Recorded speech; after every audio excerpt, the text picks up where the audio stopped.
Ang programang ito ay rated SPG. Striktong patnubay at gabay ng magulang ang kailangan. Maaaring may masiselang tema, lengguwahe, karahasan, sexual, horror o droga na hindi angkop sa mga bata. Obeng! Si Arkin lang! Ikaw! Manloloko kayo tayo! Hindi! No! Pagkatapos ngang marinig dito ni Zoe na nagsusumbong itong si Don Pepe dito kina RJ at Giselle na ang nagpakidnap daw sa kanya ay itong si Moira at Zoe. Kaya dito naman na tila galit na binuksan ni Zoe ang kanyang sasakyan. At dito napilit na inagaw ang cellphone na hawak nga dito ni Don Pepe. At hindi na rin nagtagal itong si Don Pepe ay lumabas na rin siya dito sa kotse. At dito na sinasabi niya kay Zoe na iisa lamang daw ang anak ni RJ ay walang iba kundi itong si Annalyn. At hindi kagaya dito ni Zoe na manloloko kagaya ni Moira. At kinakailangan daw na malaman ngayon ni RJ at Giselle ang mga pangloloko na ginawa dito ni Zoe at dito ni Moira.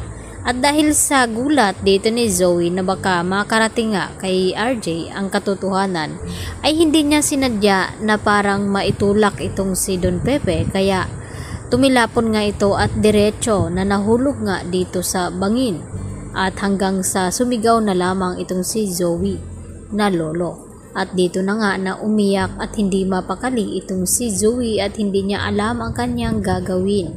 Kaya agad na tinawagan ni Zoe itong kanyang ama na si Carlos Benitez at nagtataka ito na kung bakit napatawag itong si Zoe at umiiyak. At dito na nga na isinasalaysay ni Zoe na balak niya palang tulungan sana itong si Don Pepe na makatakas. At dahil sa kanyang narinig na tumawag pala itong si Don Pepe kina RJ at Giselle at sinumbong na sila daw ni Moira at Zoe ang nagpakidnap sa kanya. At dito na nagtatalo ang dalawa at hindi sinadya ni Zoe na maitulak itong si Don Pepe na yun ang dahilan ng pagkasawi nito. At makokonsensya naman itong si Zoe sa kanyang ginawa. At wala namang kaalam-alam itong si Zoe na may nakalagay pala na CCTV footage sa tulay kung saan nahulog itong si Don Pepe. At makikita ng mga pulis na kung sino ang huling kausap at kasama dito ni Don Pepe, at kitang-kita nga na kung paano itulak ni Zoe itong si Don Pepe.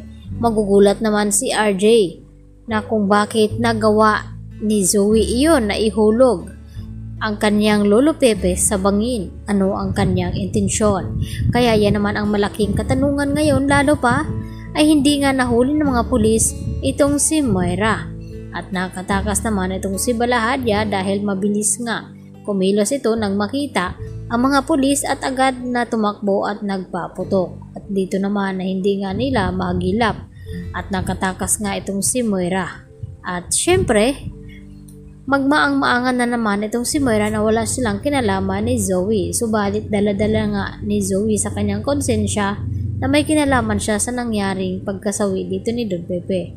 Lalo pat naroon itong si Annalyn at nagtaka kung bakit marami daw ang tao na naroon sa bangin. Kaya tinanong ni Annalyn ang isang mama na kung ano daw ang mayroon. At dito naman na sinabi na may natagpuan daw na matanda na nahulog dito sa bangin at hindi pa daw nila sigurado kung buhay pa ba daw ito. Kaya nang mapagtanto at nalapitan ni Annalyn ay hindi niya inaasahan na ang kanyang lolo Pepe pala ang kanyang makita roon. Kaya agad naman na tumawag itong si Annalyn dito kay RJ at Giselle at ipinaalam na nakita niya na ang kanyang lolo at nasa critical ang lagay. At agad na ipinadala ni Annalyn dito sa Apex Hospital nang sa ganun ay magamot itong si Don Pepe. At makakayanan pa ang nangyari nito at makakausap pa ni Annalyn at sana masabi ni Don Pepe ang buong pangyayari kung paano siya nahulog at kung sino talaga ang kumidnap sa kanya at nagpapahirap. Masasabi nga ba ngayon ni Don Pepe na itong si Zoe at Moira ang may pakana ng lahat at hindi tunay na anak ni RJ ito? Yan ang ating pakatutukan ngayong Lunes sa Abot Kamay na Pangarap. Bye-bye!